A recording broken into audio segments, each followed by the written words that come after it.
Bonjour à tous et bienvenue dans cette vidéo qui va vous présenter l'essentiel des notions de ce chapitre 12 qui est intitulé la communication commerciale. Alors tout d'abord, la communication commerciale elle s'organise autour d'un plan de communication. L'entreprise va planifier sa communication et différentes étapes existent pour planifier cette communication. La première c'est de fixer les objectifs de la communication. La deuxième, de déterminer les cibles de communication. La troisième étant de définir les messages que l'on va transmettre aux cibles. Et puis dans un dernier temps, ensuite, de choisir les supports de communication. Alors dans cette vidéo, on va s'intéresser aux trois premiers éléments. Une autre vidéo vous présentera les différents supports de communication qu'il existe.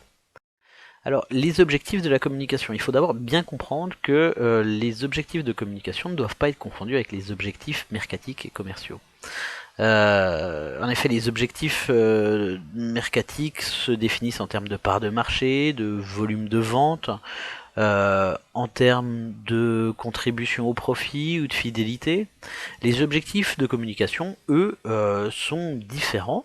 Le but de la communication, c'est de modifier l'attitude des consommateurs. Donc, qui dit modifier l'attitude des consommateurs, dit d'essayer de jouer sur les trois composantes de l'attitude, à savoir faire connaître, faire aimer, faire agir.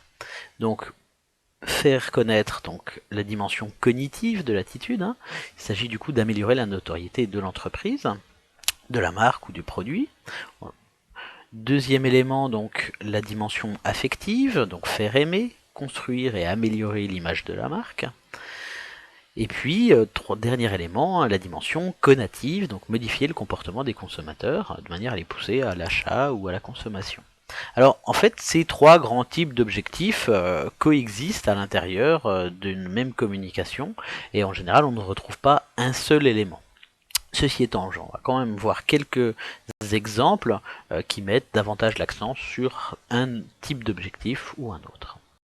Alors d'abord pour les objectifs cognitifs, donc on a deux exemples. Un premier, on voit très bien, très clairement que le festival qui nous est proposé nous donne des informations, nous fait connaître le festival à travers le lieu, la date, la programmation, le nom. Et finalement, on a là que des éléments qui sont liés à la notoriété du produit qui nous est proposé. C'est-à-dire la connaissance de ce produit. De la même manière, pour Nesquik, on a essentiellement des informations, on nous donne des informations sur la manière de consommer et sur la composition, en l'occurrence le fait que ce soit riche en calcium, sur la composition du produit Nesquik. On nous donne aussi des informations sur le fait que c'est nouveau. Voilà. Donc on est là sur deux objectifs cognitifs. Pour les objectifs affectifs, donc il s'agit bien toujours de générer des émotions et des sentiments positifs chez le consommateur, de manière à ce qu'il y ait un jugement de valeur qui soit positif également.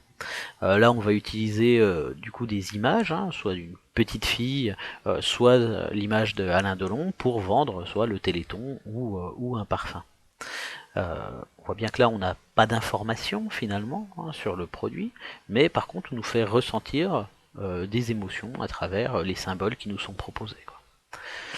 Troisième type d'objectif, alors les objectifs conatifs, faire agir, modifier le comportement. On va pouvoir repérer ça assez facilement parce que dans les slogans on va utiliser souvent l'impératif, n'hésitez pas à nous contacter, partez pour le prix d'un sac. Voilà deux exemples qui ont bien vocation à faciliter la mise en mouvement, l'action du consommateur. Donc trois types d'objectifs, encore une fois, qui coexistent à l'intérieur du même plan de communication.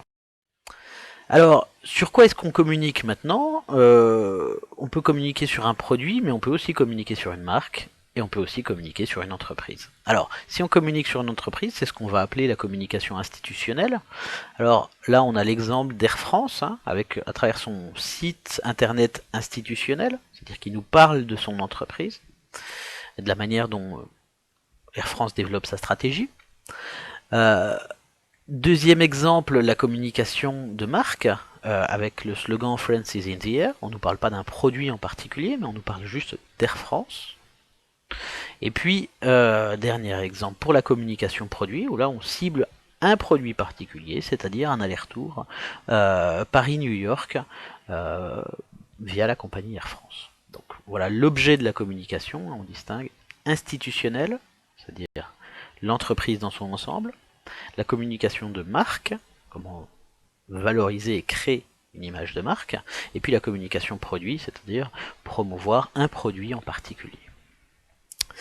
Alors, on a vu l'objectif de la communication, maintenant quelles sont les cibles? On pense évidemment aux clients, on pense évidemment aux consommateurs. Hein. Alors d'abord il faudrait distinguer les consommateurs actuels et potentiels. À l'intérieur on va peut-être pouvoir les classer en fonction de différents critères sociodémographiques, hein, l'âge, le sexe, niveau de revenu, etc., etc. Mais il faut voir aussi un petit peu plus loin que les clients. Hein. On peut penser aussi à communiquer en direction des prescripteurs, la presse, les leaders d'opinion, les blogueurs, en direction d'autres parties prenantes. Alors c'est justement, là on est souvent dans le cadre de communication institutionnelle justement, et puis on peut communiquer enfin évidemment auprès des distributeurs.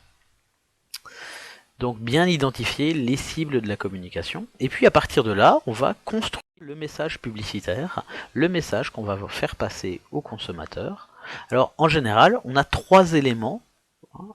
Historiquement, on a trois éléments qui composent le message publicitaire. La première chose, c'est la promesse. Quel est l'avantage que l'on va procurer au consommateur? Qu'est-ce qu'on lui promet?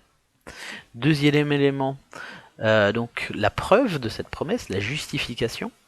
On va montrer que cette promesse est bien réelle. Et troisième élément, le ton, l'ambiance ou le style du message.